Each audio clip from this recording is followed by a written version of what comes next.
¿Alguna vez has tomado una decisión tan dolorosa que sentiste como si te arrancaran el corazón del pecho, pero aún así sabías que era lo único correcto que podías hacer? ¿Has guardado alguna vez un secreto tan pesado que moldeó cada uno de tus días durante 5 largos años? Bueno, déjame contarte sobre el día en que volví a entrar en la vida del hombre al que amé más que a nada en este mundo, llevando en mis brazos a nuestra hija de 4 años, sabiendo que en cuestión de semanas yo ya no estaría aquí, que me habría ido para siempre. Esta es mi historia, y necesito que entiendas que cada decisión que tomé, cada mentira que dije, cada lágrima que derramé en la oscuridad de incontables noches solitarias, nació de un amor tan profundo y tan imposible que consumió todo lo que yo era, todo lo que alguna vez fui. Mi nombre solía ser Sarah Mitchell, aunque lo cambié a Sarah Chen cuando huí, y el día del que te voy a hablar cambió absolutamente todo, no solo para mí, sino para mi hija Emma y para Alexander Hardwell, el magnate tecnológico billonario que nunca supo que tenía una hija hasta el momento en que aparecía en el edificio de sus oficinas con un último deseo moribundo y una verdad que destrozaría su mundo cuidadosamente construido. Era una fría mañana de noviembre cuando di ese paso. Mis manos temblaban mientras sostenía los pequeños dedos de Emma entre los míos, sus inocentes ojos cafés, tan parecidos a los de él, mirándome desde abajo con completa confianza, completamente ajena al hecho de que la estaba llevando hacia un padre que nunca había conocido y hacia un futuro que yo jamás vería. El cáncer se había extendido más rápido de lo que los doctores predijeron. Cáncer pancreático en estadio 4 con metástasis en mi hígado y pulmones, y me quedaban quizás 6 semanas de vida, 8 si tenía una suerte increíble, y el nuevo protocolo de tratamiento hacía milagros que estadísticamente casi nunca ocurren. Había pasado 3 semanas luchando con esta decisión, despierta en mi pequeño apartamento en Portland, escuchando la respiración tranquila de Emma en la habitación contigua, preguntándome si tenía algún derecho a interrumpir su vida, a lanzar esta bomba en su mundo. Pero en última instancia, ¿qué otra opción tenía? Emma merecía conocer a su padre, merecía tener familia cuando yo me fuera, merecía algo más que el sistema de hogares de acogida, o mis padres ancianos que ya estaban luchando con sus propios problemas de salud y que definitivamente no podrían criar a una niña enérgica de 4 años que hacía 1 millón de preguntas y necesitaba tanto amor, atención y cuidado que yo sabía que ellos no podrían proporcionar a su edad. El edificio de Hardwell Industries se alzaba sobre mí como un monumento de vidrio y acero a todo de lo que había huido 5 años atrás. 67 pisos de poder, dinero y un mundo al que nunca pertenecí.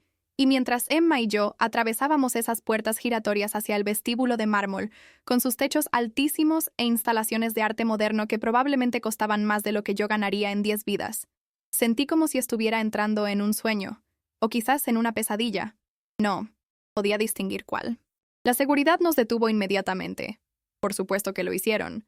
Yo lucía exactamente como lo que era. Una mujer con un abrigo gastado de una tienda de segunda mano con una niña pequeña, cuyos zapatos le estaban quedando apretados porque había estado ahorrando dinero para su futuro en lugar de comprar unos nuevos, y no tenía una cita, no tenía credenciales, no tenía nada excepto una niña de 4 años que tenía sus ojos y su sonrisa, y ADN que probaría todo lo que estaba a punto de reclamar. El guardia de seguridad, un hombre corpulento con ojos amables que probablemente tenía hijos propios, me miró con esa mezcla de sospecha y simpatía con la que me había familiarizado tanto durante los últimos meses, y le dije, con voz temblorosa pero firme, que necesitaba ver a Alexander Hardwell, que era urgente, que era personal, y que él querría verme aunque aún no lo supiera.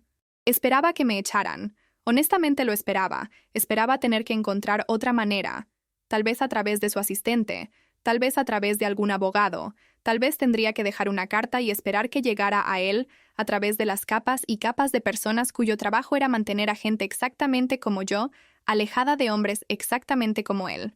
Pero algo en mi rostro, algo en la sonrisa inocente de Emma mientras saludaba al guardia de seguridad, algo en la verdad desesperada que debía estar escrita por toda mi cara, hizo que él tomara su teléfono.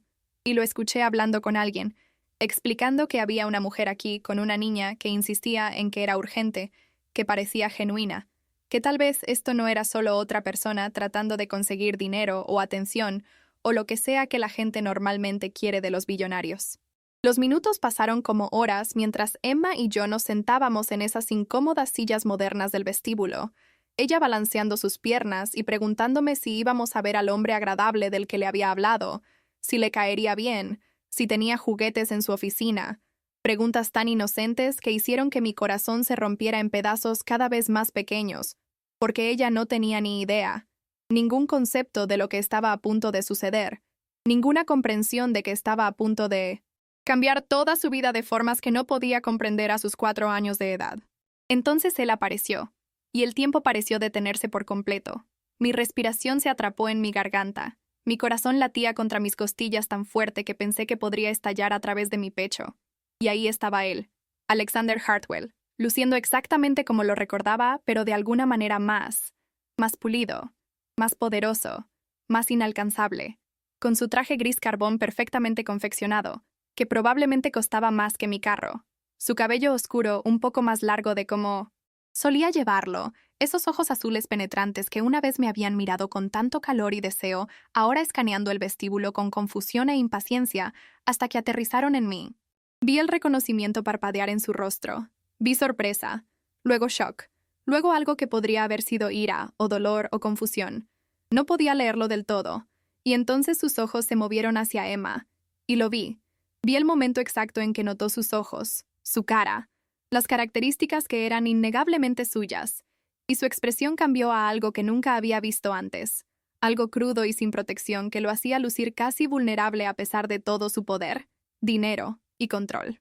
Caminó hacia nosotras como un hombre en trance, su paso usualmente confiado volviéndose incierto, y me puse de pie, levantando a Emma conmigo, mi hija que estaba a punto de conocer a su padre por primera vez, mi hija a quien estaba a punto de confiar a un hombre del que había huido 5 años atrás porque tenía demasiado miedo. Estaba demasiado abrumada, estaba demasiado convencida de que nunca podría encajar en su mundo, y que mi amor solo se convertiría en una carga que eventualmente él resentiría. Las primeras palabras que salieron de su boca no fueron las que esperaba. Fueron silenciosas, casi susurradas, incrédulas, y dijo mi nombre como una pregunta, como si no estuviera seguro de que yo fuera real, como si tal vez fuera un fantasma o una alucinación o algún truco cruel que su mente le estaba jugando. «Sara», dijo, y luego sus ojos volvieron a Emma, y no tuvo que preguntar. Pude ver que ya lo sabía. Algún instinto, o tal vez solo el parecido innegable diciéndole todo antes de que yo dijera una sola palabra. Abrí mi boca para hablar, para explicar, para contarle todo ahí mismo en el vestíbulo con seguridad observando y gente pasando, y mi hija parada entre nosotros como un puente viviente y respirante entre dos mundos que nunca deberían haber colisionado. Pero él levantó su mano, su mandíbula tensa, y dijo que necesitábamos ir a algún lugar privado, a algún lugar donde pudiéramos hablar, y nos llevó a un elevador privado que requería una tarjeta de acceso, y subimos en un silencio tan espeso y pesado que sentí como si me estuviera ahogando en él, Emma siendo la única que hablaba, haciendo preguntas sobre el edificio alto y el elevador rápido, y por qué el hombre agradable se veía tan serio, su voz inocente cortando la tensión como un cuchillo. Su oficina estaba en el piso 67, un espacio masivo con ventanas de piso a techo con vista a la ciudad, muebles minimalistas que gritaban gusto caro, fotos en su escritorio que traté de no mirar demasiado de cerca, porque no quería saber si él había seguido adelante, si tenía a alguien más, si mi reaparición estaba a punto de complicar no solo su vida, sino también la de alguien más. Le pidió a su asistente que retuviera todas las llamadas, que cancelara sus reuniones, su voz tensa y controlada. Y entonces estábamos solos, solo nosotros tres. Y Emma inmediatamente fue hacia las ventanas, presionando sus pequeñas manos contra el vidrio, y exclamando sobre qué tan pequeños se veían los carros abajo, completamente ajena a la bomba emocional masiva que estaba a punto de explotar en esta habitación. Alexander se quedó ahí parado, a varios pies de distancia de mí, sus manos apretadas a sus costados, y lo primero que dijo no fue ¿qué está haciendo ella aquí?, o ¿por qué te fuiste?, o incluso ¿cómo te atreves? Lo que dijo fue «Es ella mía», y su voz se quebró en esa última palabra. Se quebró de una manera que me dijo que este hombre fuerte y poderoso apenas se estaba manteniendo unido, que debajo de todo ese control había un océano de emoción amenazando con liberarse. «Sí», dije, y mi voz fue apenas un susurro. «Es tuya. Su nombre es Emma. Tiene 4 años. Y es la niña más increíble, inteligente, graciosa y amorosa que jamás podrías imaginar. Y lo siento tanto que te la haya ocultado, que te hayas perdido su primera sonrisa, su primera palabra, sus primeros pasos, su primer día de preescolar. Todos esos momentos que nunca pueden ser reemplazados o recreados, pero necesito que entiendas por qué me fui, por qué huí, por qué me convencí de que era lo correcto, aunque fue lo más difícil que he hecho en mi vida, y no ha pasado un solo día en que no haya cuestionado esa decisión. Él solo me miraba fijamente, su rostro pasando por expresiones tan rápidamente que apenas podía seguirlas. Shock, ira, confusión, dolor, asombro, y entonces miró a Emma otra vez. Realmente la miró, y vi sus ojos llenarse de lágrimas. Este billonario poderoso que comandaba salas de juntas y tomaba decisiones de millones de dólares sin pestañear estaba llorando. Y dijo, «Tiene la sonrisa de mi madre que murió cuando yo tenía 12 años, y supe por esa única afirmación que me creía, que lo veía, que alguna parte de él reconocía a su hija aunque nunca se habían conocido». Emma se dio la vuelta entonces, sintiendo que algo en la habitación había cambiado, y caminó hacia nosotros, su pequeña mano alcanzando la mía, y miró hacia arriba a Alexander con esos grandes ojos cafés que eran tan parecidos a los suyos y dijo, «¿Eres tú mi papá?» Y la pregunta fue tan directa, tan inocente, tan llena de esperanza y confianza, que sentí mi compostura cuidadosamente construida comenzar a desmoronarse. Le había dicho que íbamos a conocer a alguien especial, alguien importante, pero no había usado la palabra papá porque no estaba segura de cómo iría esto. No estaba segura de si él la aceptaría, la querría, me creería, pero los niños tienen un instinto sobre estas cosas. Entienden conexiones que los adultos intentan complicar con lógica y miedo y dolor del pasado. Alexander me miró con una pregunta en sus ojos, pidiendo permiso casi, y asentí, porque ¿qué más podía hacer? Por esto había venido. Este era el momento que había estado temiendo y esperando en igual medida. Él se arrodilló, poniéndose al nivel de Emma, y dijo, «Sí, creo que lo soy». Y Emma sonrió, esa sonrisa brillante y confiada que podía iluminar la habitación más oscura, y dijo, «Soy Emma Rose, y tengo 4 años y medio. No solo 4. La mitad es muy importante, y me gustan los dinosaurios y pintar, y mi mami hace los mejores panqueques del mundo entero». Vi esta primera interacción entre padre e hija con lágrimas corriendo por mi cara que ya no podía controlar. Lágrimas por todo el tiempo perdido, lágrimas por lo que estaba a punto de decirle, lágrimas por el futuro que Emma tendría sin mí, pero esperanzadamente con él. Lágrimas por el amor que nunca había dejado de sentir por este hombre, aunque me había convencido de que irme era lo correcto, que él merecía a alguien mejor, alguien que encajara en su mundo, alguien que no se sintiera intimidada por su riqueza y poder, y las responsabilidades que venían con ser la pareja de Alexander Hartwell. Él habló con Emma durante varios minutos, preguntándole sobre sus cosas favoritas, sobre sus amigos, sobre qué le gustaba hacer, y ella respondió con esa apertura completa que los niños tienen antes de que el mundo les enseñe a ser cautelosos y cuidadosos. Y pude verlo enamorándose de ella en tiempo real. Pude ver a este hombre que yo sabía que era brillante y estratégico y siempre en control siendo completamente deshecho por una niña de 4 años, que compartía su ADN y aparentemente su terquedad porque cuando él sugirió que tal vez ella querría ver algunos juguetes que su asistente podría traer, ella dijo que preferiría quedarse con Mami y su nuevo papi y asegurarse de que estuvieran bien, porque Mami había estado triste últimamente, y ella quería asegurarse de que el hombre agradable no estuviera haciendo llorar a Mami. Los ojos de Alexander se encontraron con los míos sobre la cabeza de Emma, y la pregunta en ellos era clara. ¿Por qué Mami estaba triste? ¿Por qué estás aquí? ¿Por qué ahora? Después de 5 años de silencio completo, después de irte sin una palabra, después de desaparecer tan completamente que incluso con todos sus recursos, aparentemente no pudo encontrarme, aunque no sabía en ese momento que él había buscado, había contratado investigadores, había pasado meses tratando de rastrearme antes de finalmente aceptar que yo no quería ser encontrada. Le pregunté a Emma si le gustaría dibujar algunos dibujos, sacando el libro de colorear y los crayones que había traído en mi bolsa, siempre preparada porque eso es lo que las madres hacemos. Anticipamos necesidades y llevamos soluciones. Y ella se acomodó felizmente en una pequeña mesa cerca de su escritorio, y Alexander y yo nos movimos al otro lado de su oficina, lo suficientemente lejos para que ella no pudiera escuchar, pero lo suficientemente cerca para que yo pudiera verla, porque nunca la dejaba fuera de mi vista ya. Cada momento era precioso. Cada segundo contaba. «Ahora dime», dijo él, y su voz era baja e intensa y apenas controlada. «Dime todo. Dime por qué te fuiste. ¿Por qué mantuviste a mi hija lejos de mí? ¿Por qué apareces ahora después de todo este tiempo? Y necesito saber si esto es sobre dinero, porque si lo es, solo dímelo, nombra tu precio, pero no uses a esa pequeña niña de allá como un peón en cualquier juego que estés jugando. Sus palabras dolieron, pero las entendí. Entendí por qué pensaría eso. ¿Por qué cualquiera en su posición asumiría lo peor? Pensaría que una mujer de su pasado apareciendo con una niña reclamando ser suya era solo otra persona tratando de aprovecharse, tratando de obtener un pedazo de la fortuna, tratando de atraparlo con reclamos de paternidad y demandas.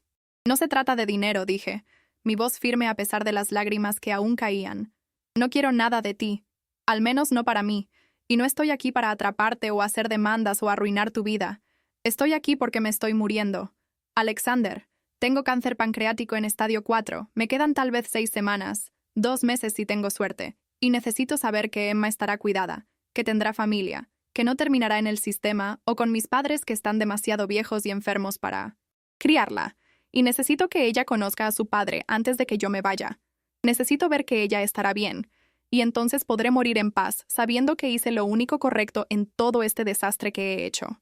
El color se fue de su rostro, su boca se abrió pero no salieron palabras, y solo me miraba fijamente como si hubiera hablado en un idioma extranjero, como si su cerebro no pudiera procesar lo que acababa de decir, no pudiera computar que la mujer parada frente a él, que se veía delgada y cansada pero aún viva, aún respirando, aún hablando, se estaba muriendo, se habría ido en semanas, dejaría a nuestra hija huérfana, si él no daba un paso adelante.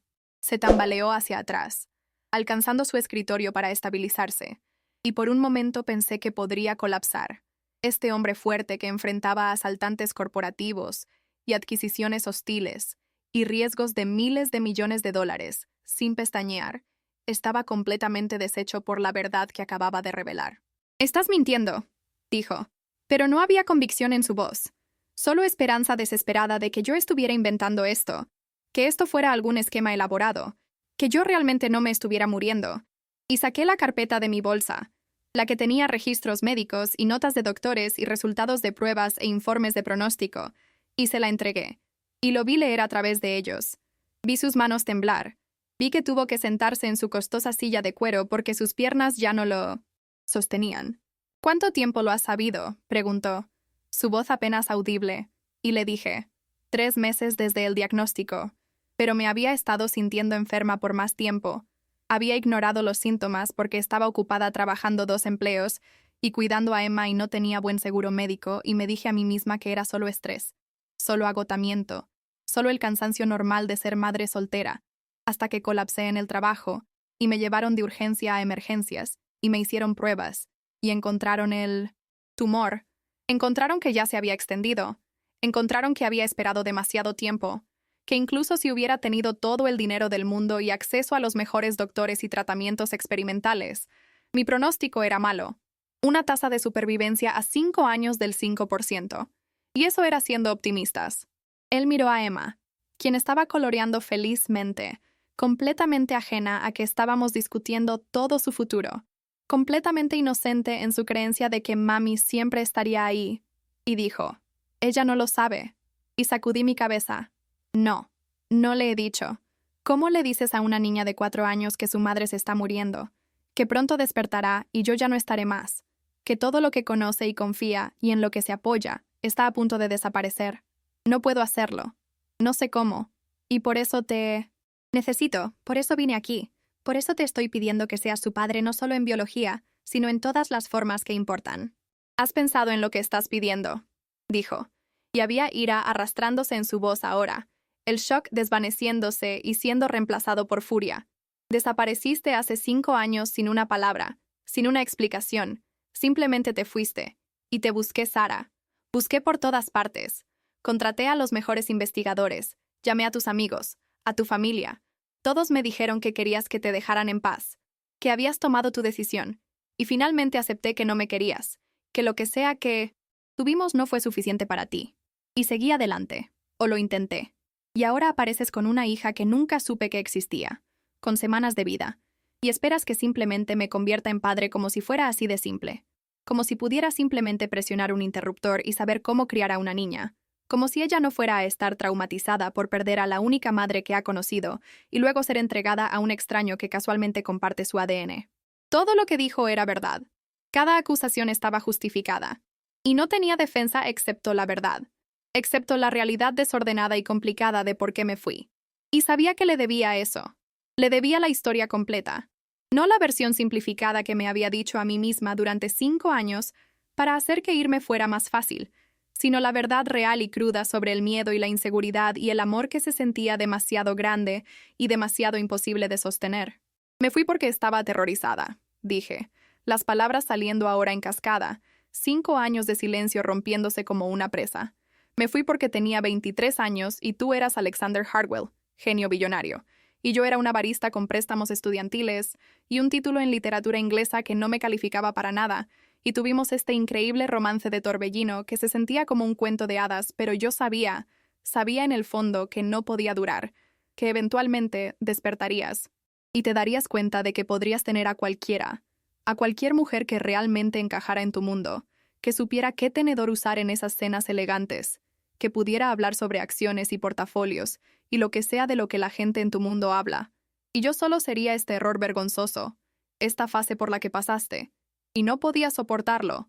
No podía soportar la idea de ver tus sentimientos desvanecerse, de ver decepción en tus ojos, de convertirme en una obligación en lugar de una elección. Él abrió su boca para interrumpir, pero levanté mi mano porque necesitaba terminar. Necesitaba sacarlo todo. Y continué. Y entonces descubrí que estaba embarazada. Y estaba aterrorizada. Absolutamente aterrorizada, porque apenas sabía cómo cuidar de mí misma, mucho menos de un bebé. Y sabía lo que pasaría. Harías lo correcto porque así eres tú. Te casarías conmigo por obligación.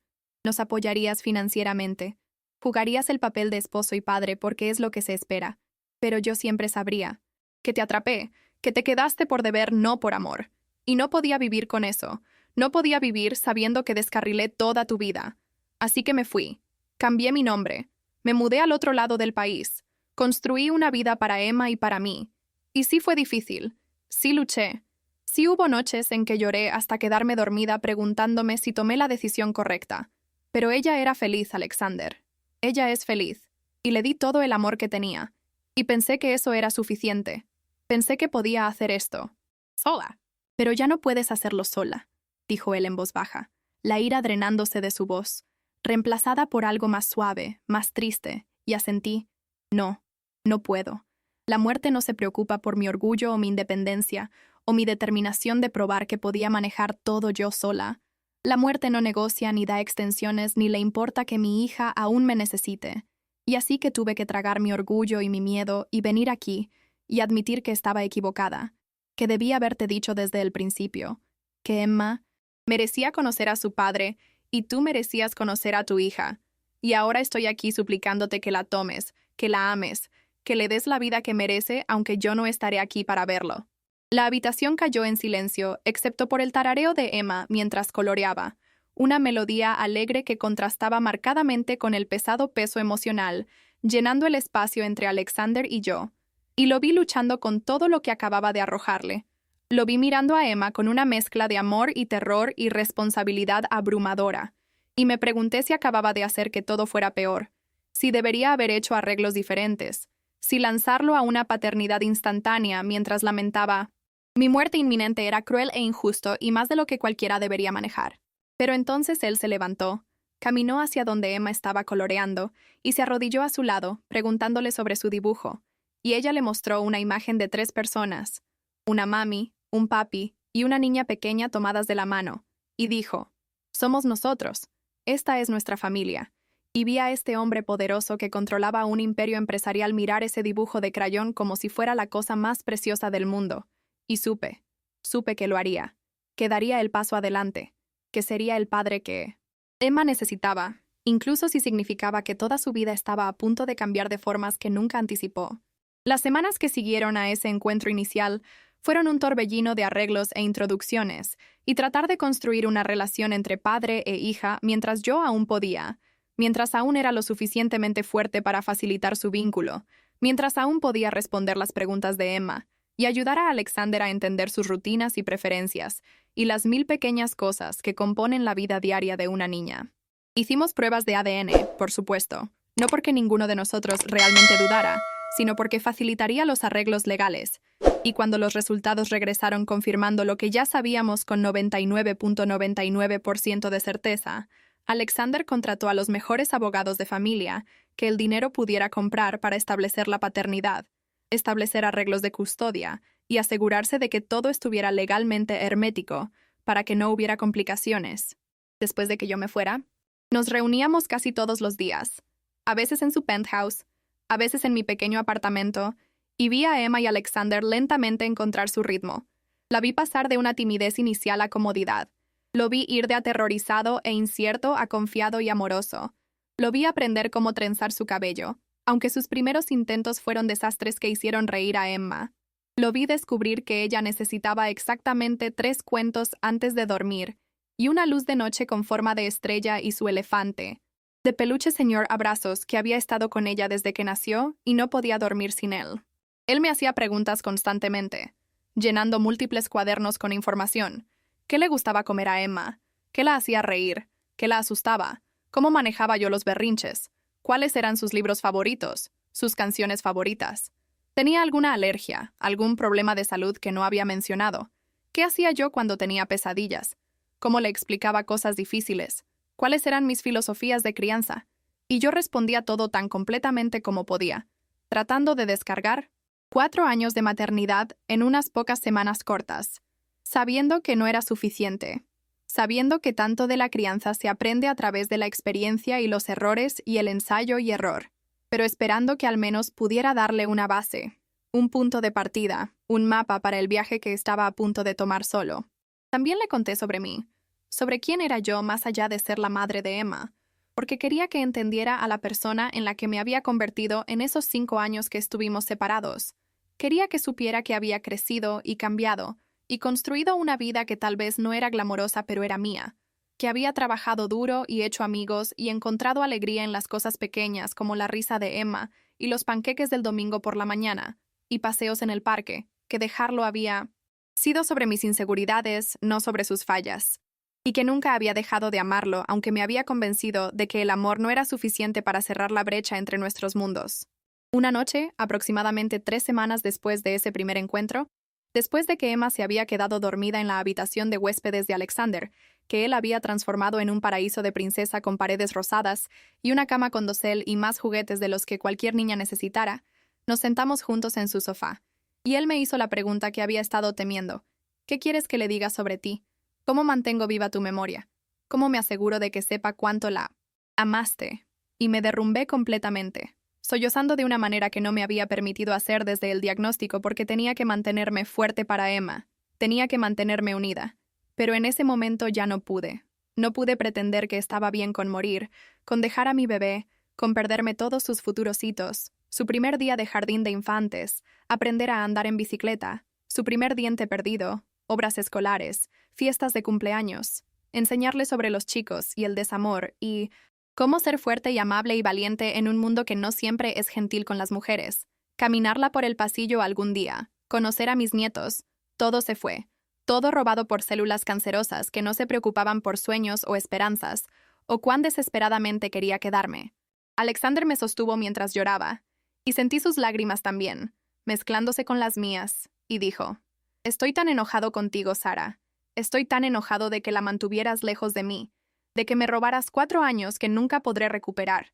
Pero también entiendo por qué lo hiciste, y te perdono, y te prometo, te juro sobre todo lo que tengo, que la amaré y la protegeré, y me aseguraré de que sepa cada día cuánto la amó su madre, cómo sacrificaste todo por ella, cómo fuiste la mejor madre que podría haber pedido». «¿Tienes a alguien?», le pregunté más tarde esa noche, después de que mis lágrimas finalmente se detuvieron. «¿Alguien en tu vida a quien esto complicará? Porque si lo haces, necesito saberlo. Necesito asegurarme de que Emma no será mal recibida o resentida». Y él sacudió su cabeza. «No, no hay nadie serio. No ha habido nadie serio desde ti. Algunas citas aquí y allá para mantener las apariencias, para evitar que las amigas de mi madre traten de emparejarse conmigo, pero nada real, nada que importara. Porque aparentemente todavía estoy colgado de la mujer que desapareció hace 5 años y que acaba de reaparecer con mi hija y una sentencia de muerte». Las palabras fueron dichas con una sonrisa amarga, pero escuché la verdad en ellas. Escuché que tal vez yo no era la única que nunca había seguido adelante realmente, y no sabía si eso hacía las cosas mejores o peores. No sabía si era cruel que hubiéramos encontrado nuestro camino de regreso el uno al otro, solo para que la muerte nos separara nuevamente. No sabía si el universo estaba jugando alguna broma cósmica, o si había significado en este sufrimiento que yo estaba demasiado cerca para ver. Quería decirle que lo amaba, que nunca había dejado de hacerlo, que dejarlo fue el error más grande de mi vida, y si pudiera hacerlo de nuevo, elegiría diferente. Lo elegiría a él y arriesgaría el desamor, en lugar de pasar 5 años sola y preguntándome qué hubiera pasado.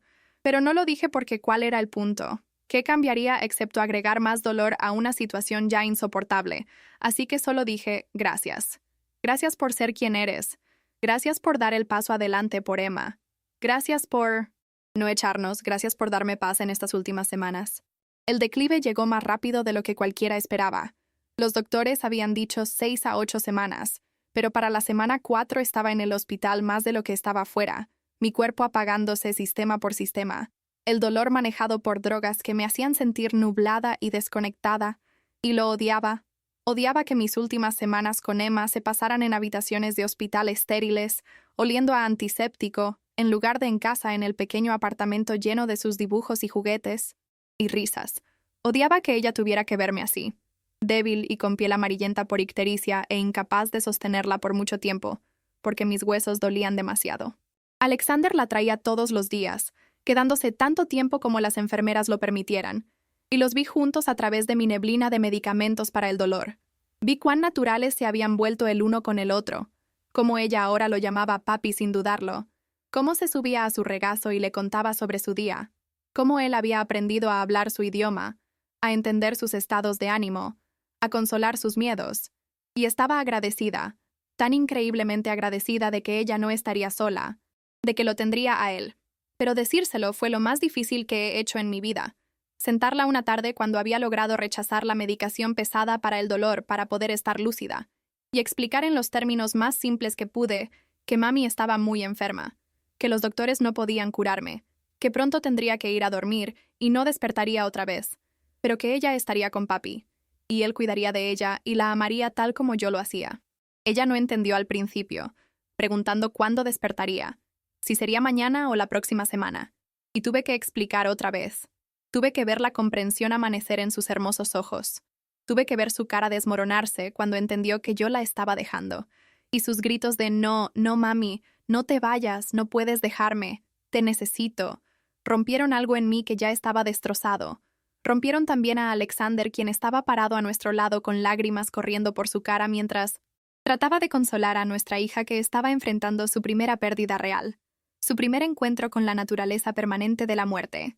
La sostuve tan fuertemente como mi cuerpo debilitándose me lo permitía, susurrando que la amaba, que siempre la amaría, que aunque no pudiera verme, yo siempre estaría cuidándola, que ella era lo mejor que me había pasado, que ser su madre fue mi mayor alegría y honor. Y le hice prometer, prométeme que serás valiente, que dejarás que papi te ame, que vivirás una vida grande, plena y feliz. Y ella prometió a través de sus lágrimas, sin entender lo que estaba prometiendo, pero confiando en mí como siempre lo había hecho. Morí 3 días después en las primeras horas de la mañana, con Alexander sosteniendo una mano y mis padres sosteniendo la otra. Emma dormida en el penthouse de Alexander, con una niñera porque no quería que su último recuerdo de mí fuera viéndome morir. Quería que su último recuerdo fuera de mí, sonriendo, diciéndole que la amaba, besando su frente, aunque para entonces yo apenas estaba consciente, y probablemente ella no lo recordará de todos modos. Mis últimos pensamientos fueron de ella. Por supuesto que lo fueron, preguntándome si estaría bien, si Alexander mantendría sus promesas, si ella crecería sabiendo cuán desesperadamente era amada, si me perdonaría algún día por irme, por mantenerla lejos de su padre esos primeros 4 años, por todos mis errores y miedos y las formas en que le fallé incluso mientras trataba tan duro de hacer todo bien. Y pensé en Alexander también, en el amor que tuvimos que yo tenía demasiado miedo de confiar, en la vida que podríamos haber tenido si hubiera sido más valiente, si hubiera creído que el amor podía ser suficiente, si le hubiera dado la oportunidad de probar que mis miedos estaban equivocados, y esperaba, con mis últimos pensamientos conscientes, que él encontrara la felicidad otra vez algún día, que no dejara que mi muerte y la carga de la paternidad repentina lo amargaran, que abriera su corazón al amor otra vez cuando estuviera listo, porque él lo merecía. Merecía ser feliz. Merecía a alguien que no huyera por miedo. Pero aquí es donde la historia da un giro inesperado. Y sé que probablemente estás confundido sobre cómo estoy contándote esta historia si morí, y esa es la parte que no he explicado todavía, la parte que cambia absolutamente todo lo que acabo de contarte. Verás, no morí esa mañana, aunque todos pensaron que lo haría, aunque los doctores habían dicho que era cuestión de horas, aunque había dicho mis adioses y hecho las paces y me había dejado ir. Algo pasó, algo que los doctores llaman un milagro, y yo llamo gracia, o tal vez solo suerte ciega, pero un nuevo protocolo de tratamiento acababa de ser aprobado.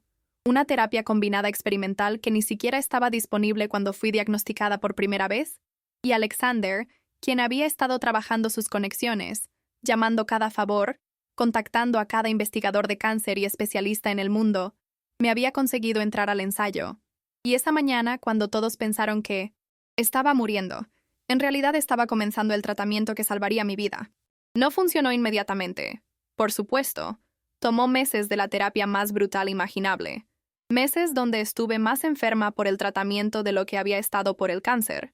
Meses donde aún pensé que podría morir, donde el resultado era incierto y los efectos secundarios eran devastadores. Pero lentamente, gradualmente, milagrosamente, los tumores comenzaron a encogerse. Mis resultados de pruebas comenzaron a mejorar. Mi cuerpo comenzó a luchar de vuelta. Y aquí estoy, 2 años después, en Sea. Remisión, viva, con Emma, quien ahora tiene 6 años y medio, no solo 6, la mitad es muy importante, como a ella le encanta recordarle a todos. Alexander y yo no estamos juntos. No en el sentido romántico, aunque eso también es complicado. Cocriamos a Emma, nos hemos vuelto amigos otra vez, o tal vez nos estamos convirtiendo en algo más. Lo estamos tomando con calma porque hay mucha historia y dolor por trabajar, muchas conversaciones que aún necesitamos tener, mucha confianza que necesita ser reconstruida. Él me perdonó por irme, por mantener a Emma lejos de él, pero el perdón no borra el pasado, no deshace el tiempo perdido, no hace que el dolor desaparezca. Así que estamos navegando esta nueva relación cuidadosamente, honestamente, con el bienestar de Emma siempre en el centro de cada decisión que tomamos. Ella está prosperando, por cierto, nuestra hija. Es inteligente y graciosa y amable y valiente. Ama a ambos de sus padres ferozmente y no recuerda mucho sobre esos meses oscuros cuando yo estaba muriendo, lo cual agradezco. Quiero que sus recuerdos de infancia estén llenos de alegría y risas y amor, no habitaciones de hospital y lágrimas y miedo. Ella sabe que estuve muy enferma, sabe que papi dio el paso adelante para cuidarla, sabe que somos una familia ahora incluso si se ve diferente a algunas otras familias. Y está bien con eso, porque los niños son resilientes y adaptables, y mientras sean amados, pueden manejar complejidad que rompería a los adultos. Estoy contándote esta historia no porque quiera simpatía o alabanza, o para convencerte de que tomé todas las decisiones correctas, porque no lo hice. Tomé muchas decisiones equivocadas. Dejé que el miedo me guiara cuando debería haber elegido coraje. Mantuve secretos cuando debería haber sido honesta. Huí cuando debería haberme quedado y luchado por la relación que quería. Pero te estoy contando esto porque quiero que entiendas que la vida es complicada, que el amor es desordenado y aterrador, y a veces saboteamos las cosas que más queremos porque estamos convencidos de que no las merecemos o no pueden durar, y que las segundas oportunidades son raras y preciosas y no todos las reciben. Yo recibí la mía, pude vivir, pude ver a mi hija crecer, recibí otra oportunidad con el hombre que amaba, y no la estoy desperdiciando. Me estoy presentando cada día con honestidad y vulnerabilidad y un compromiso de hacerlo mejor, de ser mejor, de construir algo real en lugar de huir cuando las cosas se ponen difíciles o aterradoras o inciertas. Entonces, si estás viendo esto y estás enfrentando una decisión imposible, si estás dejando que el miedo tome tus decisiones, si estás huyendo de algo porque estás convencido de que no eres suficientemente bueno o no puede funcionar, o inevitablemente te lastimarás, quiero que pienses en mi historia. Piensa en lo que casi pierdo. Piensa en los años que Emma, Alexander y yo podríamos haber tenido juntos si hubiera sido más valiente. Y entonces quiero que tomes un riesgo, que elijas coraje sobre miedo, que luches por lo que quieres incluso si te aterroriza, porque el arrepentimiento de no intentar es mucho peor que el dolor de intentar y fallar. La vida es corta, dolorosamente corta, y no siempre recibimos segundas oportunidades.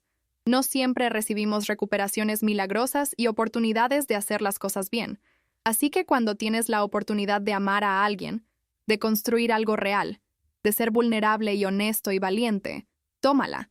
Tómala con ambas manos y no la sueltes, porque eso es lo que importa al final, no el dinero o el éxito, o verse perfecto, o encajar, sino el amor, la conexión, presentarse para las personas que importan. Estar ahí incluso cuando es difícil, elegirse mutuamente una y otra vez. ¿Te ha pasado algo similar? ¿Has dejado que el miedo tome tus decisiones alguna vez? ¿Has recibido una segunda oportunidad que no esperabas? Quiero escuchar tu historia. Comenta abajo y cuéntame sobre las veces que fuiste valiente o las veces que no lo fuiste, sobre tus arrepentimientos y tus triunfos, sobre las decisiones que cambiaron tu vida para mejor o para peor. Y si esta historia tocó tu corazón, si te hizo pensar sobre tu propia vida y decisiones de manera diferente, si te recordó que cada día es precioso y el amor vale la pena el riesgo, por favor deja un like abajo porque ayuda a este canal a llegar a más personas que podrían necesitar escuchar este mensaje. Comparto estas historias, estas experiencias profundamente personales, porque creo que sanamos a través de la conexión, a través de saber que no estamos solos en nuestras luchas y miedos y vidas complicadas y desordenadas. Y cada like, cada comentario, cada suscripción me dice que estas historias importan, que la vulnerabilidad crea comunidad, que compartir nuestras verdades, incluso las dolorosas, nos ayuda a todos a sentirnos un poco menos solos en este mundo. Si quieres escuchar más historias como esta, historias reales sobre personas reales enfrentando decisiones imposibles y encontrando coraje y amor y segundas oportunidades en lugares inesperados, por favor suscríbete a Lo que viví y activa la campanita de notificaciones para que nunca te pierdas una nueva historia, porque publico cada semana. Y cada historia es diferente, pero todas comparten este hilo común de resiliencia humana, de personas que enfrentaron la oscuridad y encontraron luz, que cometieron errores y encontraron perdón, que estaban rotos y encontraron sanación. Estamos construyendo una comunidad aquí, un espacio donde está bien ser imperfecto y estar luchando y aún estar tratando de resolverlo todo, donde la vulnerabilidad es fortaleza y la honestidad es valorada, y la historia de todos importa. Así que únete a nosotros, sé parte de este viaje, y naveguemos juntos esta cosa complicada, hermosa y desordenada llamada vida. Gracias por escuchar mi historia. Gracias por estar aquí. Gracias por preocuparte lo suficiente como para ver hasta el final. Y recuerda, eres más valiente de lo que sabes, más fuerte de lo que piensas, y merecedor de todo el amor y la felicidad y las segundas oportunidades que esta vida tiene para ofrecer. Así que sal ahí afuera y reclámalo, lucha por ello.